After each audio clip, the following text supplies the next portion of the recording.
La radio, c'est fait du Loir-et-Cher. Plus c'est fait. Sur le Gange, l'Amazon.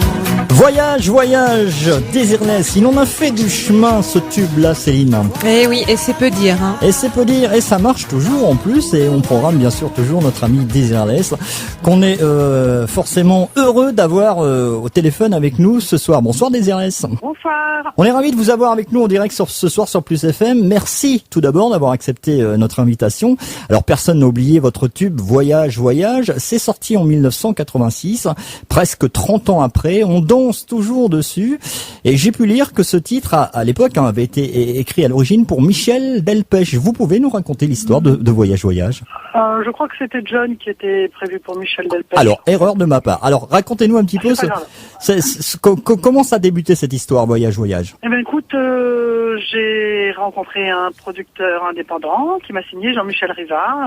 Voilà, on a fait des petits CD, un single avant, je crois 2 même. Et puis un jour, il m'a présenté cette chanson, et puis je me suis dit, ben oui, ça a l'air sympa. Ouais. Voilà. Pourquoi ce pseudo, Désirless? Eh bien, Désirless, ça veut dire sans désir, un peu mieux expliqué, c'est au-delà du désir, c'est-à-dire, moi j'ai des désirs, mais je ne veux rien avoir. Je fais des choses, j'ai juste le désir de faire des choses. Après, je ne veux rien retenir à moi, quoi. Comment vous avez vécu ce succès, vous qui aviez commencé une carrière de styliste? Bah écoute, j'ai pas trop à me plaindre. Dans ma vie, j'ai beaucoup de chance. Le styliste, ça a très bien marché. La chanson, ça a très bien marché. Je continue à faire mes petites chansons, et apparemment les gens sont très contents aussi. Donc, plus ça va en vieillissant, plus je me sens bien dans mes pompes, en fait. Ah bah ça c'est super. Bah oui, c'est bien. Et puis on le voit d'ailleurs sur Facebook, hein, vous êtes très près de vos fans, hein, et en plus c'est vous qui répondez bien souvent, toujours d'ailleurs. Bah c'est toujours, j'ai une page Facebook, c'est moi qui suis derrière, il n'y a personne d'autre. Vous êtes l'une des rares chanteuses françaises à obtenir un succès international avec cette chanson. Aujourd'hui, presque 30 ans après, comment vous interprétez ça? Parce que bon, c'est vrai qu'à l'heure d'aujourd'hui, c'est l'un des titres qui est encore toujours diffusé dans les discothèques. Écoute, j'aurais pas de fausse pudeur, je pense que c'est une bonne chanson. Ah mais c'est une bonne chanson. C'est pas moi qui l'ai écrite, mais je pense que voilà, la chanson est belle, mais les paroles sont chouettes, ça véhicule quelque chose je pense important pour les gens. La mélodie est très jolie, les arrangements étaient pas mal, et la nana qui la chante, elle est plutôt sympa. Elle est très sympa, bien sûr. Je pense qu'elle a laissé un bon souvenir, en tout cas dans le cœur des gens, même si ça a été assez fugitif. Voilà, et donc tous les jours maintenant, à chaque fois que je vais jouer, je rencontre toutes ces personnes qui ont aimé cette chanson, et John aussi.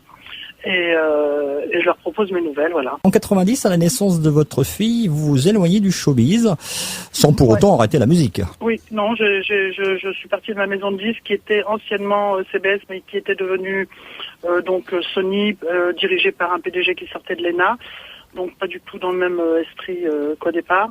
Et je me suis rendu compte que ce milieu du show business, c'était vraiment pas fait pour moi. Donc je suis partie et je regrette pas. Bon. Bah c'est l'important surtout, c'est de pas de regretter, quoi. Oui, voilà. Alors non, je suis trop bien sans eux.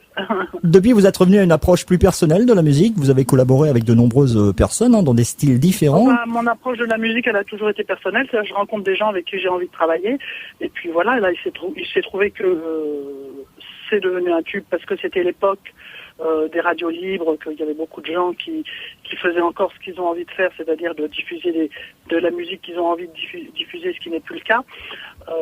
Donc voilà, on a été plusieurs artistes à cette époque à bénéficier de toute cette liberté médiatique. C'était quoi la question? Alors la question, c'était juste pour parler un petit peu de votre actu prochaine. Il y a eu un album avec Antoine Orech. Vous pouvez nous en dire un petit peu plus? Il y a eu plusieurs albums. Je travaille avec Antoine, donc Operation of the Sun, depuis 4 ans. On a sorti 3 albums, plus des petits inédits. On a sorti 3 albums, L'œuf du dragon, Noon, et là, il vient de sortir en début d'année Un seul peuple. Et puis, à la rentrée, il y aura un nouvel album acoustique, celui-là, parce que les 3 premiers albums étaient électro. Et là, à la rentrée, en octobre, il y aura un album acoustique qui va sortir, toujours avec Antoine. Et on va écouter à la fin de cet entretien un extrait justement, enfin un single de cet album.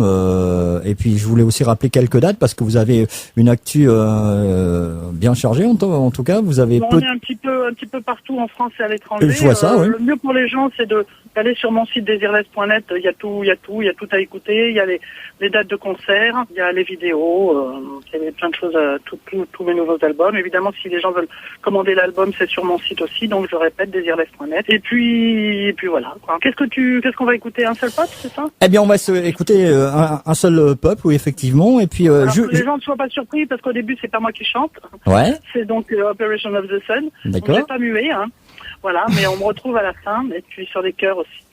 Et puis j'ai un petit bonjour à te passer, de la part d'un ami qui avait réalisé un reportage, Bernard Moncel. Il m'a dit. Oui, Bernard, je l'ai eu tout à l'heure sur Facebook. Il m'a dit qu'il allait écouter l'émission. Et ben moi, je lui fais des gros bisous aussi. Il paraît qu'elle est à Blois chez sa maman. Donc je fais des gros bisous à Bernard et à sa maman aussi. Voilà, eh bien c'est gentil en tous les cas.